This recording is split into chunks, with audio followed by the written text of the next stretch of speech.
teachers.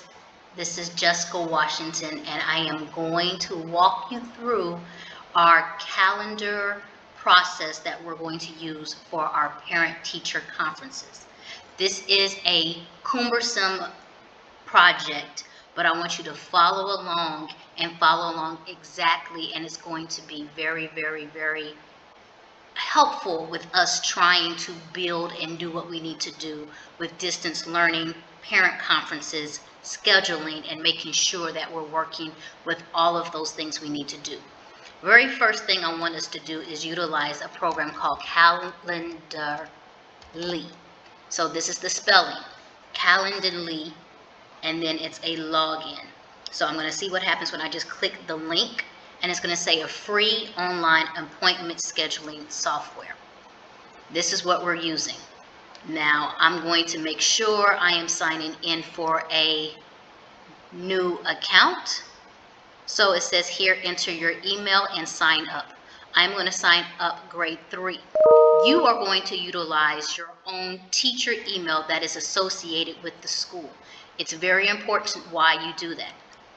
So you're definitely going to hit sign up, and it's a very, very simple integration, and unfortunately it signed me into my old account. So let me see what happens if it lets me sign up under grade 3, because that integration process looks a little bit different.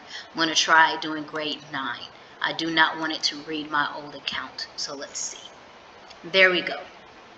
You're going to tell it to sign up, and it's going to say the easiest way for you to sign up is with Office 365. We want to do that because it's going to automatically connect your calendar. If you're not using Office, you can definitely sign up just with your email, but we prefer doing this. So it's going to say sign up with Office 365, and you're going to enter the password. And lucky for me, I have forgotten the password. So,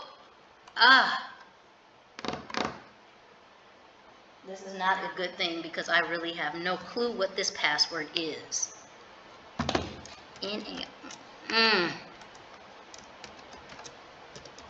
I know that is not the password. Let me try.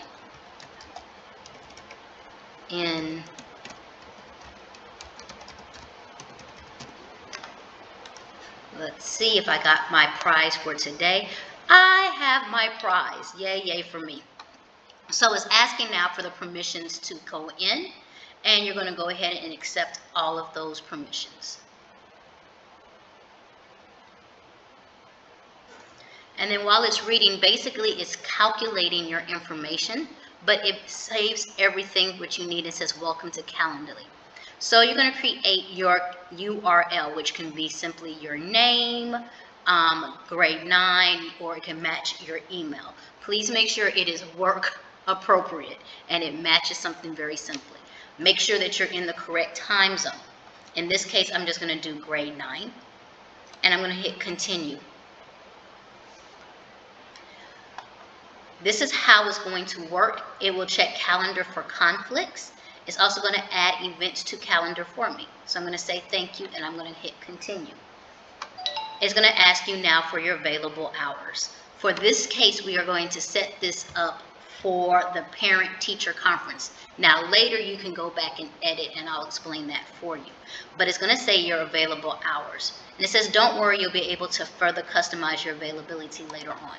So I am going to go ahead and customize that for the 3 o'clock time and starting at the 8 o'clock time. Don't worry about this. I'm going to change this later, but I am going to make sure it's during the work week. What is your day-to-day role at work? I am definitely putting in education. And so after this, it's going to populate basically what your calendar looks like for you. And so they start you off with some basics, and this is a getting started guide if you want to peruse through this real quick. I'm going to go ahead and break that down, and I'm going to just kind of go through quickly. Now, for primary, you're going to have 15-minute meetings. For secondary, you're going to schedule 10-minute meetings unless you feel necessary. So I'm just going to kind of play around with this, and I'm going to go ahead and schedule these are the different type of meetings. We're not doing that, sorry. We're only doing Zoom meetings, and I will show you how to do that. I am going to go ahead and delete the 60-minute meeting option out, and I'm going to delete out, or I'm going to edit this to where you can change these things. I'm going to go back to that one and delete this one out. So you're going to work with the one meeting, your 15-minute, and I am going to go ahead and actually go in and edit. What meeting is this? You're going to name it 15-minute meeting parent conference. Add location. I actually add here Zoom web conference. Description and location. Hello and welcome to our NAIS parent conference meetings via Zoom. So you're just going to put here a brief introduction of what it is. During this time, we will discuss important information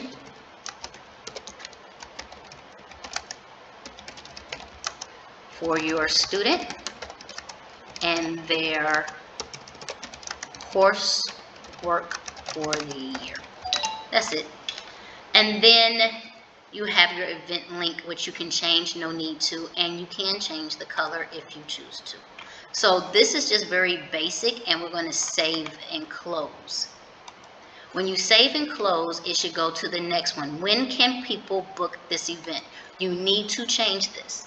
We only want the 15-minute, and you go into your date range. So events can be scheduled over 60 days. We're going to edit that, and it's going to say over a date range. Let's go to the date where we have parent-teacher conferences, the 13th. You will only click that time and hit apply. Now you're viewing in Dubai time. You can set your local time zone.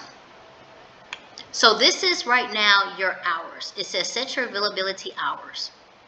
And we're going to change it because right now we have it from 8 o'clock all the way until 3 o'clock. I'm going to put in a new interval, and I'm going to change this time to 11:15, which means that at the end of that meeting, I should have an 11:30 break. And then I'm going to put in the new interval. We're going to start back at 12:15, and then we're going to go to 3 o'clock, which means that you will be ending your day at 3:15. And then you're going to say apply to October 13th only. Oh, it must be in military time. That is not correct if it's military time. That is correct. There we go. And then I'm going to hit apply. So now you see how my time frame is here. And then I am going to go ahead and save and close.